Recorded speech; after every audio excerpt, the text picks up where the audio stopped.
Mubarak for you, it's my prayer. Mubarak for you, it's my prayer. May you keep ascending success, stay success. Alhamdulillahi Rabbil Alameen. Wassalatu wassalamu ala Sayyid al-Mursaleen. Amma ba'd, fa'awudhu billahi min shaytan rajim. Bismillahir Rahmanir Rahim. As-salatu wassalamu alayka ya Rasulullah. Wa ala alik wa ashabika ya Habiballah. As-salatu wassalamu alayka ya Nabi Allah. Wa ala alik wa ashabika ya Nur Allah. Viewers of Madani Channel, we're going to begin by giving you a blessing of reciting Durood Pak upon the Prophet of Allah sallallahu ta'ala alayhi wa sallam.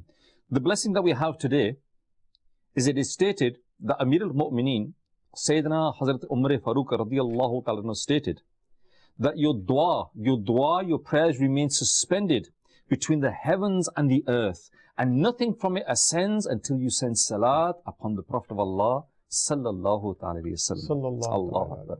Viewers of Madani Channel, no doubt those devotees of the Prophet of Allah sallallahu ta'ala wasallam who make it a habit of sending salat upon the Prophet of Allah sallallahu ta'ala wasallam, whether they are standing, sitting, walking, just before they go into sleep, whatever they're doing, if they make a habit of sending salat upon the Prophet of Allah sallallahu ta'ala wasallam, then without doubt they will be the successful ones, not only in this dunya but in the hereafter as well. And one of the reasons that the intention in giving you a blessing of reciting Durood Pak is that we all become habitual in reciting Durood Paks. And these blessings, if you can remember them and pass them on to others as well, so that other people can benefit as well. And I pray that that day comes, that the Muslims all around the world become true lovers of the Prophet of Allah sallallahu alaihi wasallam, and continuously we are sending salat upon the Prophet of Allah sallallahu alaihi wasallam.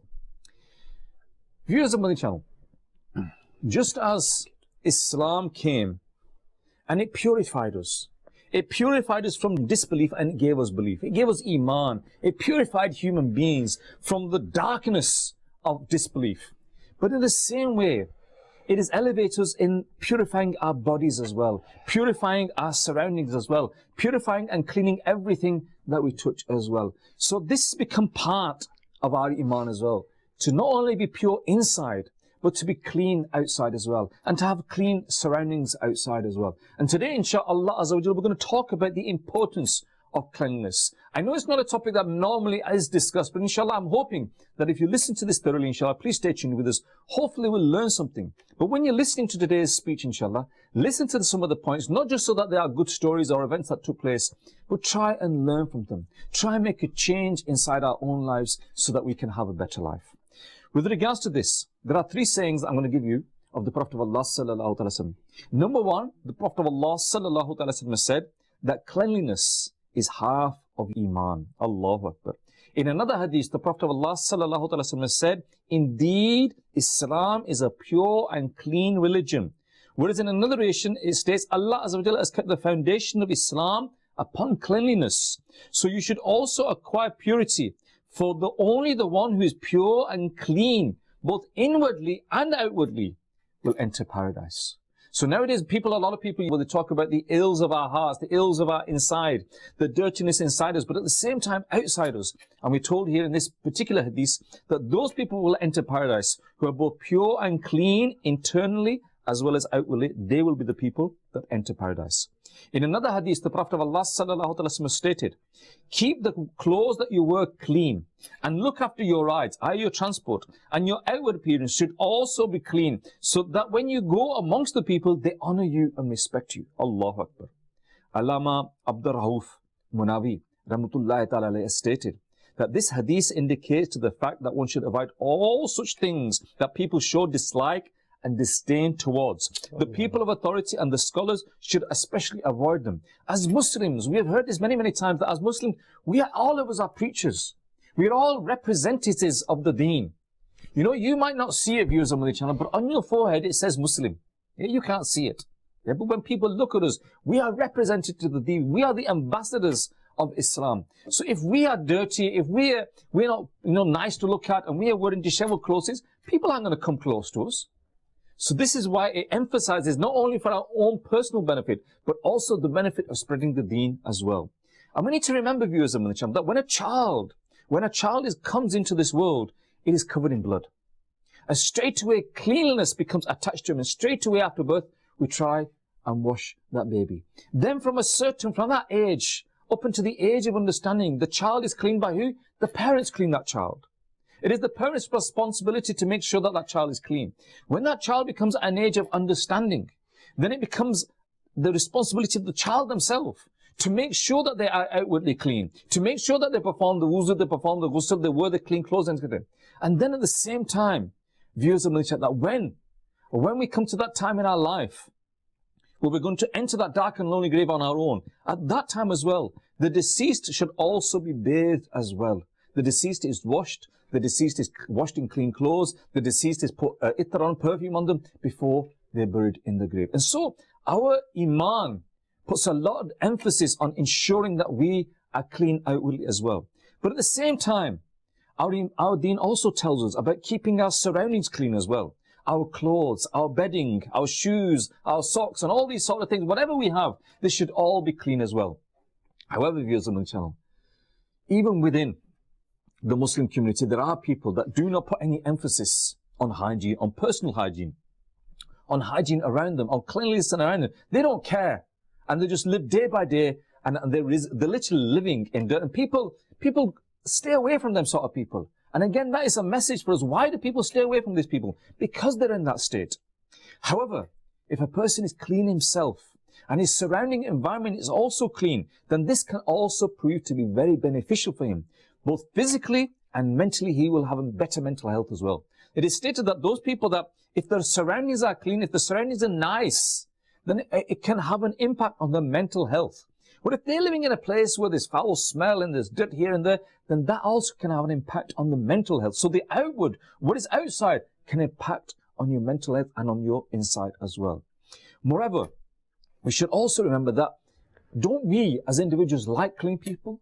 Aren't we attracted to those people that look nice? Aren't we attracted to those people that wear nice clothes? Aren't we attracted to those people who wear nice perfumes, nice ittar as well? Yes, of course we are. And it's stated that everything inclines towards its own kind. If you keep yourself clean, then you'll be inclined towards those people that are clean as well.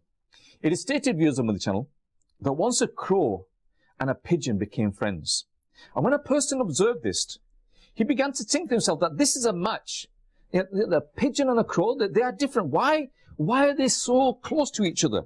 And after pondering, he came to realize that the pigeon was lame and the crow was also lame, that both of them could not walk. And they had this common thing between them, and that's how they became friends. And if you look in this world, viewers of Madani Channel, you become friends with people that have common interests with you.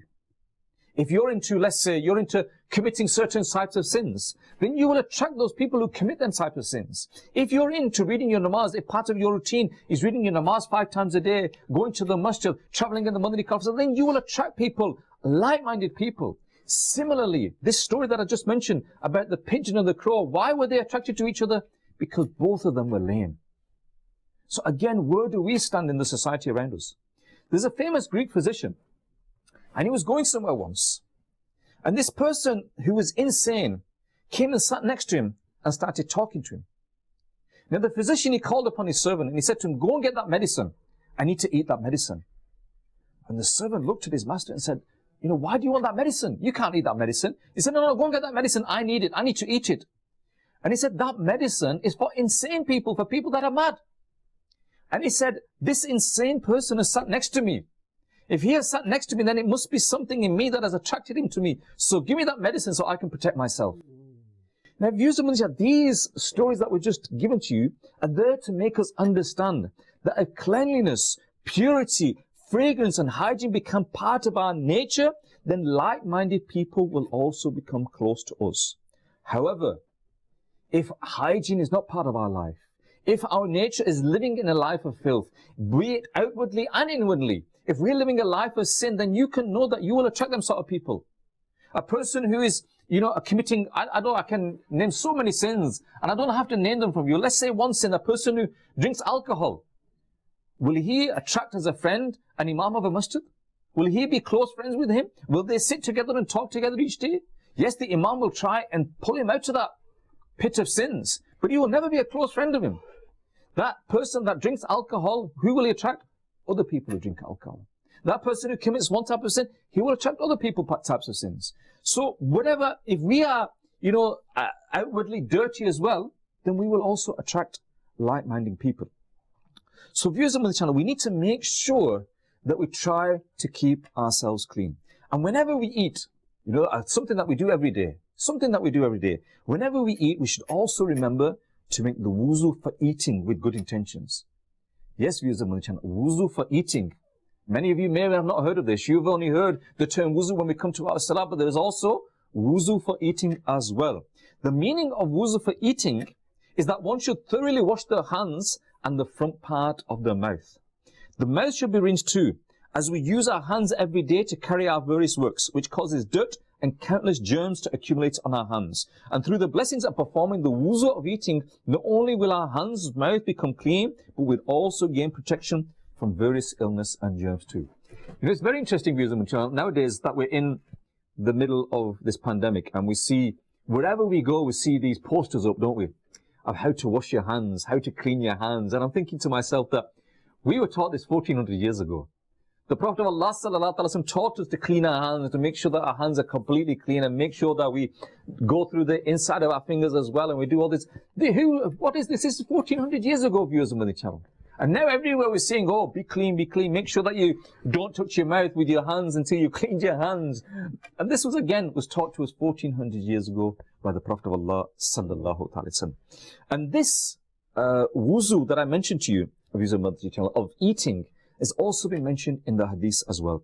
The Prophet of Allah sallallahu alaihi wasallam said that making wuzu before and after eating removes dependency, and it is from the sunnah of the messengers. All the anbiya of the past, they also used to wash their hands and wash their mouth before they ate, and wash afterwards as well.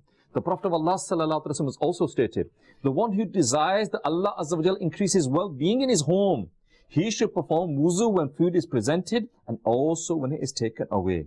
In another hadith, the Prophet of Allah sallallahu alaihi wasallam stated, performing wuzu before eating is one virtue, and performing wuzu after eating is two virtues. Allahu Akbar. If nothing else, viewers on the channel, we get the virtues and the blessings of this as well. But also, again, nowadays in this pandemic, we've been taught about hygiene.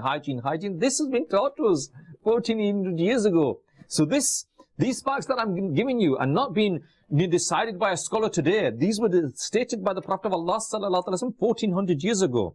In another hadith, the Prophet of Allah sallallahu alaihi wasallam stated, wuzu I to wash hands and the front part of the mouth before and eating expands sustenance and keeps shaitan away from you. Allahu Akbar.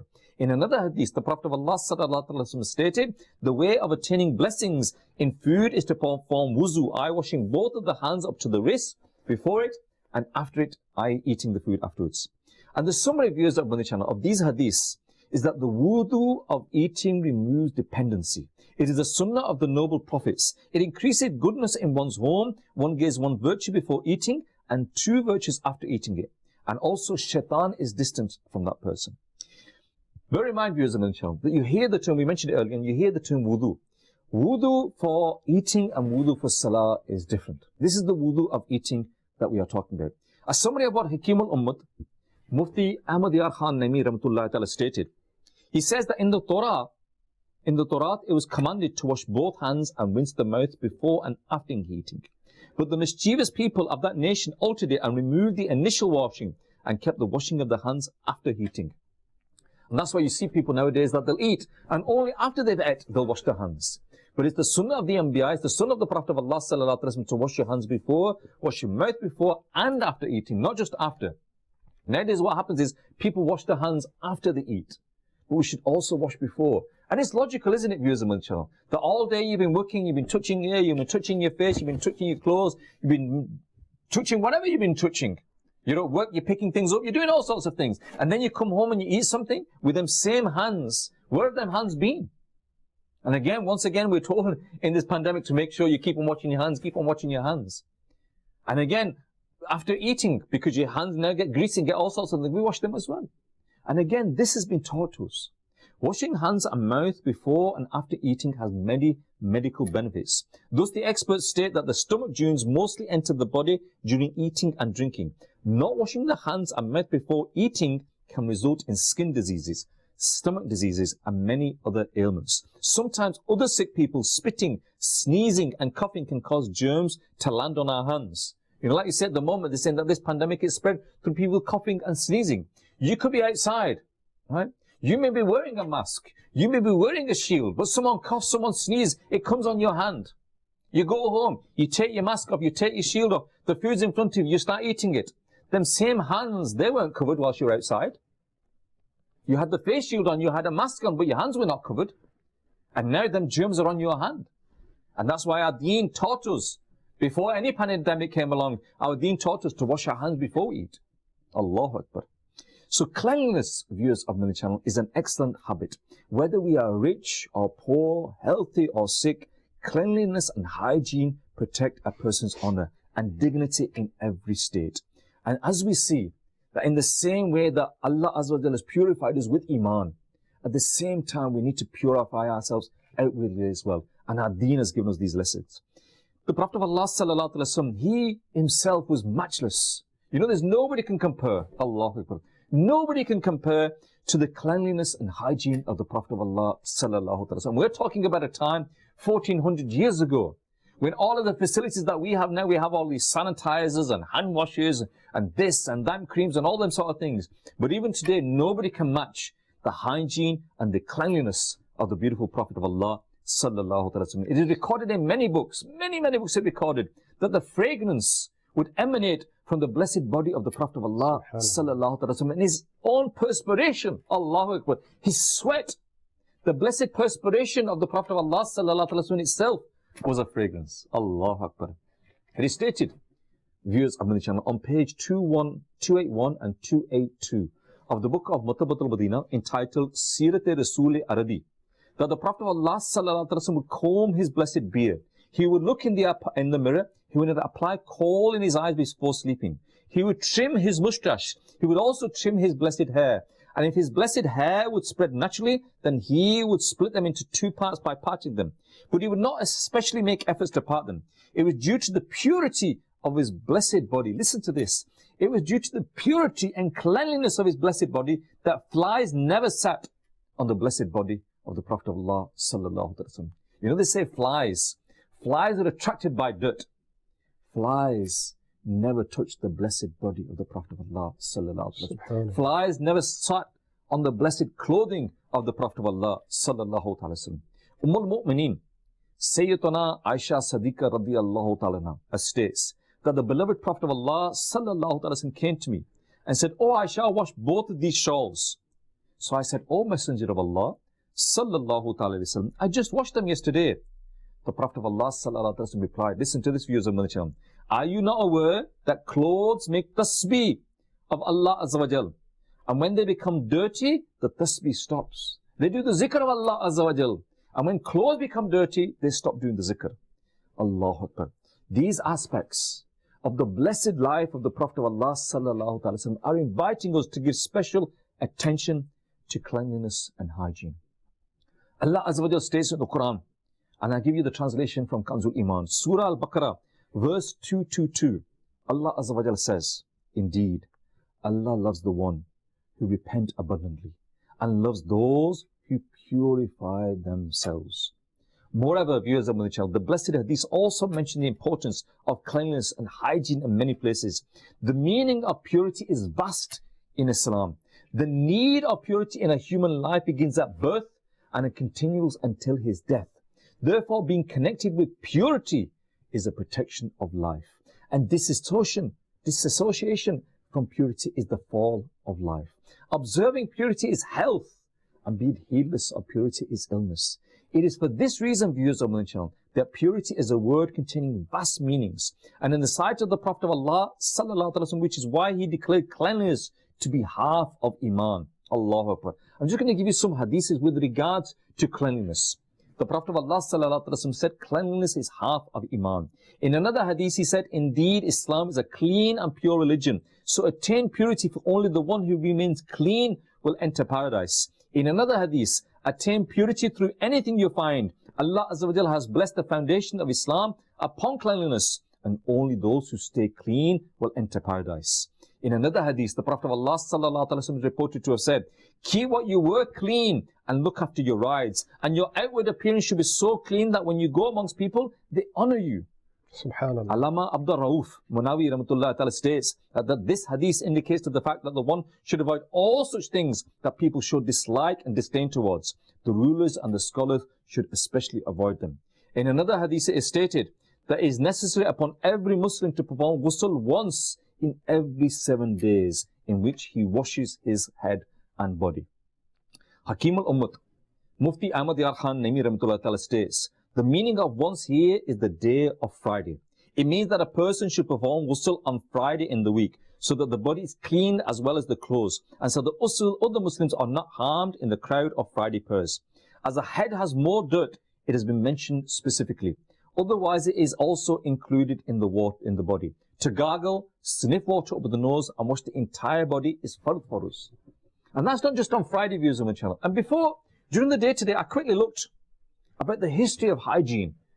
And you'll see that, people of the past, even the rich people, even the kings and queens of the past, the really influential, powerful people of the past, that sometimes they would not have a bath for months.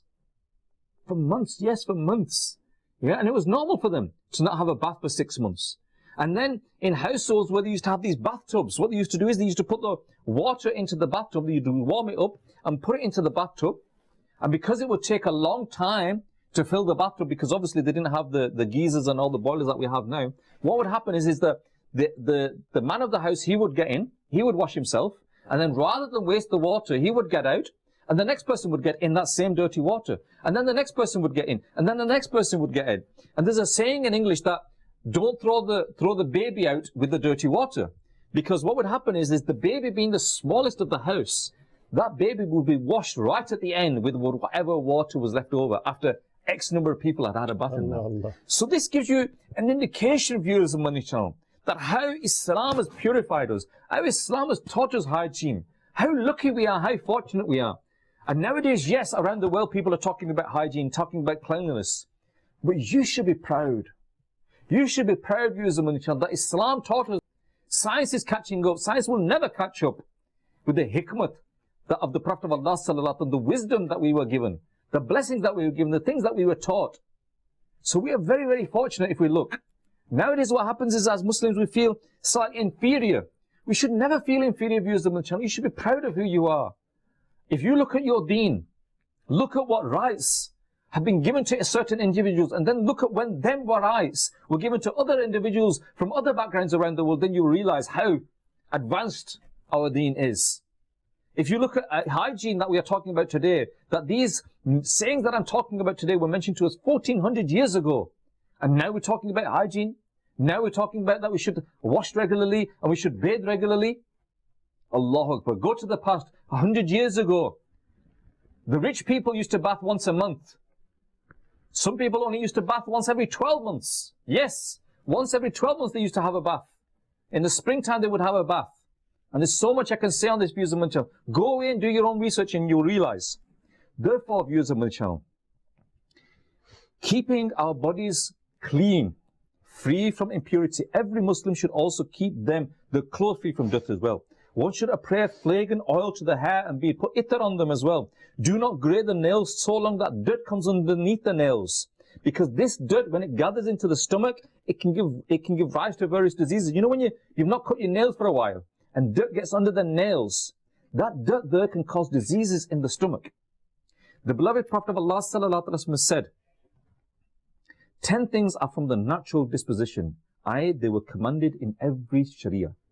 Trimming the mustache, growing the beard, using miswak, placing water into the nose, clipping the nails, washing the joints of the fingers, removing the armpit hairs, cutting the hair below the navel, and performing istanja and rinsing the mouth. Allahu Akbar. I'm going to give you some important points, viewers of Madani Channel, with regards to that I've mentioned by Sayyidi Ala Hadrat Rahmatullah Ta'ala. It's narrated. He says that it is not permitted to grow the nails, the underarm hairs, and the hairs below the navel for more than 40 days. One will be sinful after the 40th day. Doing this occasionally will constitute as a minor sin, and it will become a major sin if it is done as a habit. In another place, Sayyidi Ala Hazrat Rahmatullahi Ta'ala states that growing mustache so much that it goes into the mouth is haram, sin, and the way of the disbelievers.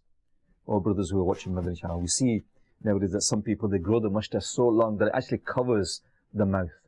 And Sayyidi Ala Hazrat Rahmatullahi Ta'ala stated that growing mustache so much that it goes into the mouth is haram, a sin, and the way of the disbelievers. Therefore, he goes on to say, if possible, one should perform all of these tasks on a Friday, because it is narrated in a hadith that the beloved Prophet of Allah sallallahu ta'ala alayhi wa sallam would trim his mustache and clip his nails before going for salah on Friday. One should not cut the nails with the teeth. Again, you see people that, they bite the tail. This is makruh, and there's a risk of an illness in which white spots appear on the body. You see these people that have skin problems with white spots. That disease, one of the reasons you can have that disease is when you're biting your nails. Long nails are the sitting place of shaitan. After the hair and nails are cut, then they should be buried. After cutting the nails, the front part of the finger should be washed. Because when you cut your nails, then sometimes a little bit of dirt that's normally not visible is there. Yeah, after you cut your nails. So you should wash the front part of your fingers as well. And it is sunnah to pluck the underarm hair, and cutting them is not a sin either. Do not pluck the nose hair. Yeah? Do not pluck the nose hair. Nowadays you see people who have waxing, yeah? They put things on their heads and they wax their hair off their heads, and you see them putting, like sticks up the nose so they can pull out the hair of the nose. This is against Islam. Do not pluck the nose hair, as there's a fear of akila arising from this. It is stated that this illness that I mentioned, akila, refers to the boil that appears on a person's side, which causes the skin to rot and fall. Viewers of my channel, similarly, tying the imamah is the blessed sunnah of the Prophet of Allah sallallahu alaihi wasallam. And if you tie this imamah, the reward of him worshipping increases many times. Remember, a person can only appear dignified by tying the imamah if it is neat and clear. If otherwise, if it is unclean, then it can also become a means of dislike. You see people, alhamdulillah, when they put the imamah on, they look so beautiful. It looks like a crown on their head. Why does it look like a crown on the head? Because it is a crown. It is a crown of the Prophet of Allah sallallahu alaihi wasallam. He would wear it. But if that same imamah is not put on tidily, if that same imamah is dirty, then rather than people respecting and want to follow that sunnah, remember this, views of Madani Channel, in any sunnah, we should not follow any sunnah in such a way that if people see it, they don't want to perform it. We should perform the sunnah of the Prophet of Allah sallallahu alaihi wasallam in such a way that when people see us doing it, if people see us doing it, then you know what, that's so good, I should do that. Whether they know it's a sunnah or not, that should appeal to them. Because every aspect about the life of the Prophet of Allah sallallahu alaihi wasallam is appealing to us. So we should do it in such a way that it appeals to us. In the same way, viewers of Madani, we've talked a little bit about having our clothes clean. We've talked a little bit about having our own clean. But what about the rubbish in our house? What about taking the rubbish out? Here in the UK, you see that behind people's houses, they have back streets where the bins are up. And people throw rubbish out there. Stays there for days and weeks. The councils come along and take a certain amount of rubbish. All the excess rubbish is left there that we've thrown out. We've made a mess in our own back streets. We've made a mess in front of our houses, and we don't care because we're inside our house, our doors are closed, we don't care what's happening outside. But as a result of that, other diseases spread. Rats come, mice come, all sorts of diseases spread because you cannot be bothered to take care of your rubbish. Not only that, it becomes a fire hazard as well. And by people leaving rubbish lying around, people set fire to this. Yes, people do set fire to the rubbish. And again, people can be injured and harmed. And there have been cases where people have actually lost their lives, where people have set fire to rubbish as well. So we need to take care of this as well. So we need to, viewers of the channel, keep our clothes clean, keep our bodies clean, keep our environment clean as well. Remember, the person who does not fulfill his responsibility is guilty. However, it is our responsibility to prevent such accidents from taking place also. Not only should we keep ourselves clean, but we should also make efforts to keep our home, shop, locality and city clean as well. This is our responsibility. Viewers of my channel, so far we've talked about outward cleanliness. And the cleanliness of the outward body is the clothing has its own importance. However, the rectification and the purification of the heart is also very important as well.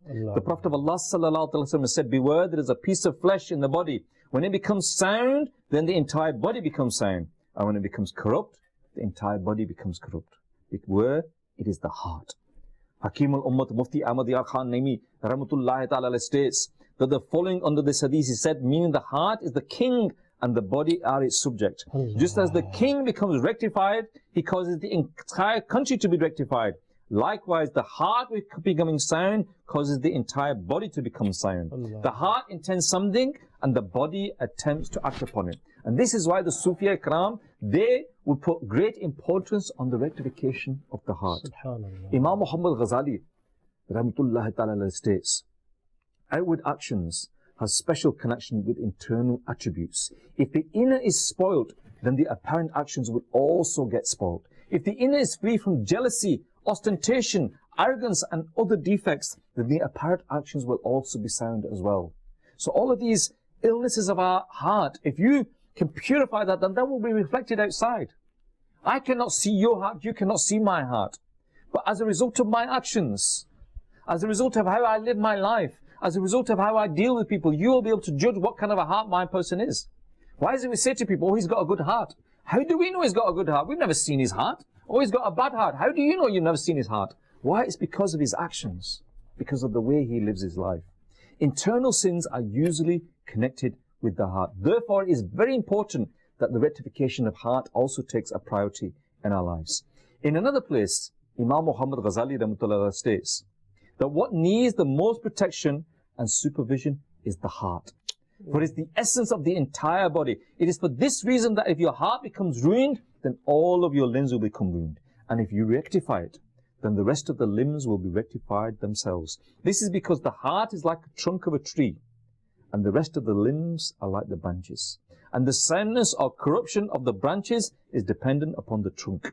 If your eyes, tongue, stomach, etc. are sound, then it means that your heart is sound. And if all these limbs are inclined towards sin, then consider your heart to be corrupt as well. Then you should believe that the heart being corrupt is a very severe matter as well. So give full attention towards the rectification of your heart, so that all of the limbs are rectified and you perceive a spiritual tranquility. The rectification of the heart is extremely difficult. It's not easy, as its corruption is linked to whims and whispers which are beyond the control of a person. That is why its rectification entails full consciousness, alert, and great struggle. Allahu Akbar. Viewers of the channel, so today we've talked a little bit about our outwardly cleanliness, about our physical hygiene, about our personal hygiene. We've also talked about the importance of our clothes, how they need to be clean as well. We've talked about our beard, it needs to be nice and clean and combed as well, how the imama needs to be clean and tied as well. But at the same time, our surroundings. And our surroundings are not just, this room that we are sitting today. No. My surroundings are wherever I go. My surroundings are my transport, my car. How clean is my car? How clean is my house? How clean is the front garden, the backyard, the back street? How clean are my surroundings? But at the same time, how clean is my heart? Now, when it comes to cleanliness that I just mentioned before, personal hygiene and all these, we can look at them and we can judge it. We can see that how clean I am. I can look and see how clean my clothes are. I can look and see how clean my house is. I can look and see how clean my car is. But when it comes to the heart, that's what we need to sit and ponder and think to ourselves. How clean is my heart? And the examples I'll give to you is we need to look at ourselves, look at our actions, and reflect and think to ourselves that who am I attracting? Like I said earlier on, that you are attracted to like-minded people. If your heart is clean, if your heart is pure, then you will attract like-minded, pure and clean people. But if your heart is inclined towards sin, then you will attract them people. So ask yourself, if you want to judge the status of your heart, if you want to judge what is happening inside you, you can't pull your heart out and look at it, and even if you could, you won't be able to tell. If you want to judge the status of your heart from a spiritual point of view, look around you. Who are the people that I associate with? Who are the people that I talk to on a daily basis? Who are the people that I send messages to on a daily basis? What is their background? Are they pious people? Are they God-fearing people? Or? And I'll leave the all up to you. You need to decide. And until we can realize where we are, they say that to make a change in society, you need to they say that you need to make a snap of the society, a snap picture of the society. You need to take a picture of the society and say, that's the status of the society now. what do? If you want to make a change in yourself, you need to take a picture of yourself and say, this is where I am now. I'm here. And this is where I want to get. How do we need to get there? Dawat Islam is here to help you, to teach you, to empower you, to teach you how to purify yourself, not only externally, but internally as well. Amir Sunnah wrote booklets on how to purify your clothes. Amir Sunnah wrote booklets on how to perform wuzu, how to perform ghusl. All of these have been taught to us. And then many books Amir Sunnah has written on how to purify our hearts, how to have that content inside us. And another way of judging the state of your heart is that when you pray, first and foremost, do you pray? That's the next question, isn't it? When you pray, when you worship Allah Azza wa Jalla, what do you feel? Do you feel content? Do you feel that comfort in your heart? Or is it just a burden upon you that I want to get it done and I want to get out of here as soon as possible? And again, you need to ask yourself, why? Why is namaz such a thing that I want to read it and get away from the Jai namaz as quickly as possible? Why is it a burden that I want to get out of the masjid as soon as possible? Why is it I'm more concerned about how many messages I've got on my phone by the end of my namaz and I want to check them as soon as possible? Why? Ask yourself, and then you will realize where you are. And until we realize where we are, we cannot make a change. So viewers of Madani Channel, please, I hope and I pray that we've learned something today. And I hope that we've not just listened to some hadiths and thought, wow, brilliant, nice, sounds good to me. Yes, alhamdulillah, the Prophet of Allah sallallahu alaihi wasallam taught us this 1400 years ago. Brilliant, yes, great. No, make a change. Make a change. Make a change in ourselves. Not only outwardly, but inwardly as well. I pray to Allah Azza wa Jalla, if I've said anything wrong, may Allah Azza wa Jalla forgive me. And I pray to Allah Azza wa Jalla that first and foremost, I learn from what we have said today. We also learn from what we have said today, and we pass it on to others as well. Ameen bijahin nabil ameen. Sallu ala al-Habib sallallahu ta'ala ala Muhammad sallallahu alayhi wa sallam. Mubarak for you, it's my prayer. Mubarak for you, it's my prayer.